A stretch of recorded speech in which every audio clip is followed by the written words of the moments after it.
Hey guys, thanks for tuning in. Today I'm talking to you coaches, your personal trainers, some rehab professionals who are working with athletes and trying to optimize how they move either for injury prevention or to correct some injury issues. Hey, if you are trying to build better movers, we need to focus on something. And this is important because we are messing up how we are coaching our athletes to move. Hey, we are being a backseat driver and confusing the heck out of them. Okay, so today we're going to talk about the complexity. Okay, what does the brain have to go through to learn a new movement pattern? And we're going to talk about how are we messing that up, but more importantly, we're going to talk about how can we instruct our movers better.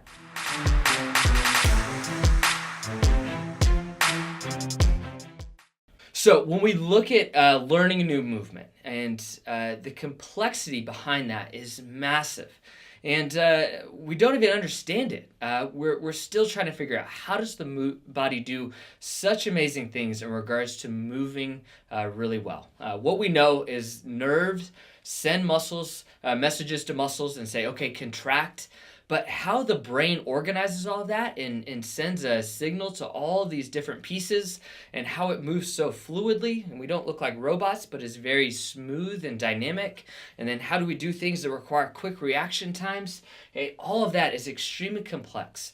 Hey, but we know that there are a number of things going on inside the brain. I like to look at this as a roadmap.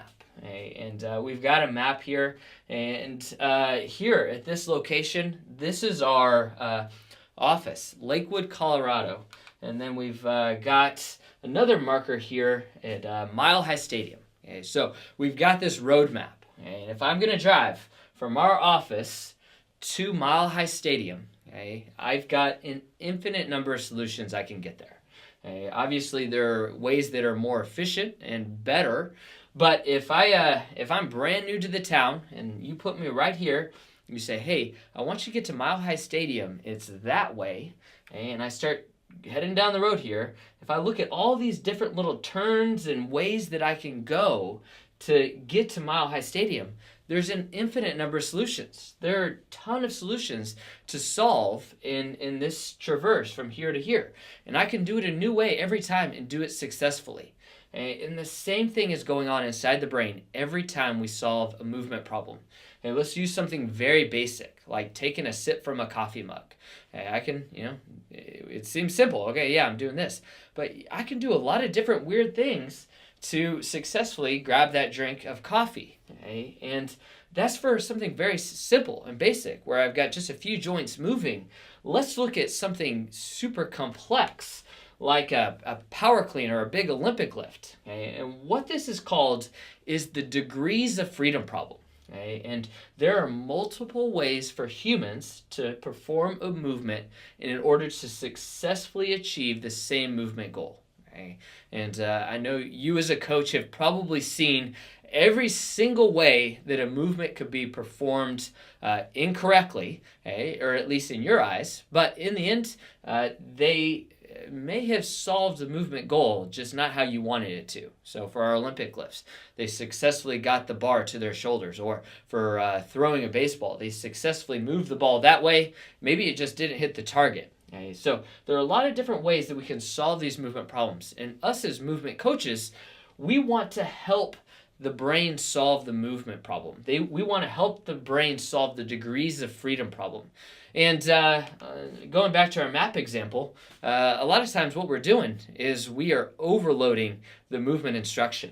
Okay? So we've got this guy here at our office, and we're going to give him instruction. Like, okay, so how are you going to get to the office? You're going to head down this road, and don't go past the gas station, but you're going to take a left right before that. That's this street, and then make sure you're in the center lane there, and you're going to go up here. And we just overload our movers with so much movement instruction. They get into the movement, and they're like, wait, what was I doing? And usually they just cue on one specific issue, or they focus on one specific thing that you have talked about, and everything else tends to be a bit confusing. And this is a really bad way to learn. Okay, so how do we fix this issue? How do we create better solutions for our athletes to learn how to move better? Okay, so in regards to building better movement, we want to create a movement goal. Okay? And I'll use this example here.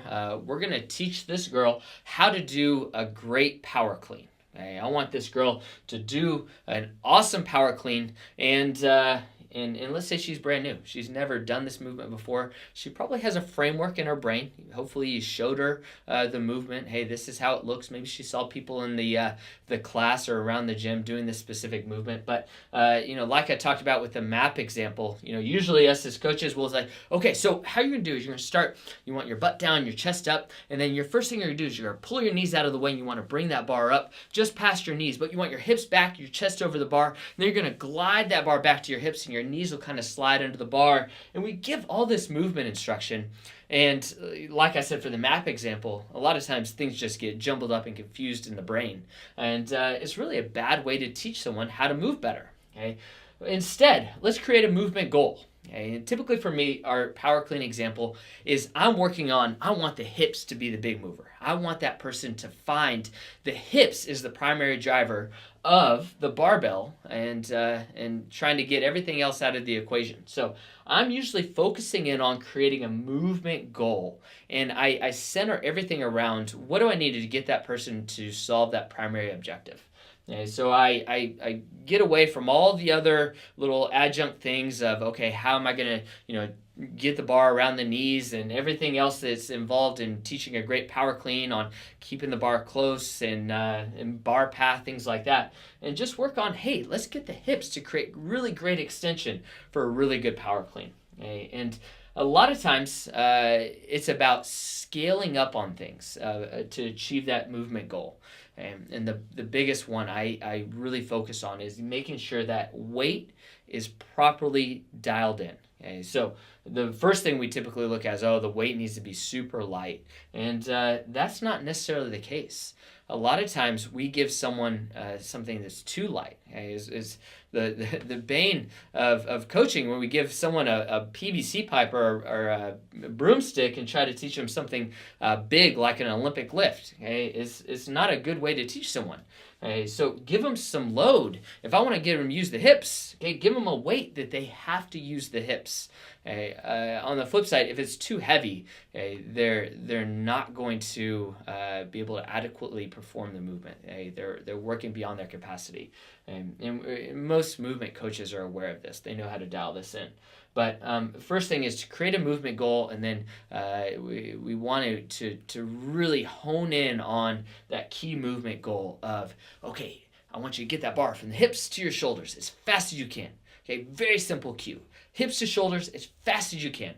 And if the movement or the weight is scaled right, typically they'll especially if you're dealing with a good athlete, they're gonna start using the hips to make that movement happen. And then how do we refine it? How do we help them dial that in? Well, we want to do something is called building constraints on the movement. Okay, so we want to help guide this movement pattern in the way that we want to see it. And for my initial goal of using the hips, some key things. Hey, we want to start building constraints by restricting the movement choices. Okay, we want to help that person solve their degrees of freedom problem. Okay, and so things like moving to a hang clean. Okay, so instead of having them pull from the floor, let's have them just pull from the pockets and just use their hips and move the bar from hips to shoulders as fast as they can. And then from there, a lot of times people will have an issue with they want to curl the bar. They want to use their arms. Well, we tried to solve that with using a little bit heavier loads. They just couldn't do a bicep curl. But still, some people are just going to try to chunk it with their arms. Well, from there, let's block the movement. Okay, so I'll usually get really close to a person and kind of make them keep the bar close to their body. And they'll feel uncomfortable at first, but just tell them what you're trying to do. It's like, hey, I want you to keep that bar closer to your body, so I'm going to stand right here. Now, get the bar from your hips to your shoulders as fast as you can. Hey, and then again, changing the weight and manipulating the load is a really effective way that we can build constraints around a movement pattern and hopefully successfully solve that movement problem. Okay, so there you go, guys. Using that power clean example, hopefully you can help create a framework around what do you want to solve for an athlete and getting them to move better. Okay, but ultimately, stop backseat driving. Okay? Stop trying to coach an athlete through every little piece of a movement pattern and focus and hone in on one key critical issue. Okay? And if your rebuttal is, well, they're going to do this dangerously, they're going to do something poorly, and their bad technique is going to totally throw everything off, well, then maybe we need to look at a different movement pattern first. Maybe we need to get away from the power clean and make sure that they can do a good front squat first, solving that issue, and then we'll progress them up to a power clean. And ultimately, it's practice. Okay? It requires repetition, repetition, repetition, repetition. You're continually changing the movement goal. Okay? This is what great coaches can do. They can hone in on a focus and create a control parameter where they can organize the movement from, hey, what's my big focus? And then we start doing things that can refine that through constraints and other techniques that will build movement patterns. So let your athletes practice, stop coaching, stop backseat driving. You're going to get better movers, and they're going to be less frustrated, and they're going to enjoy their gym time more. Okay? There you go, guys. Hopefully that's helpful in building you into a better coach.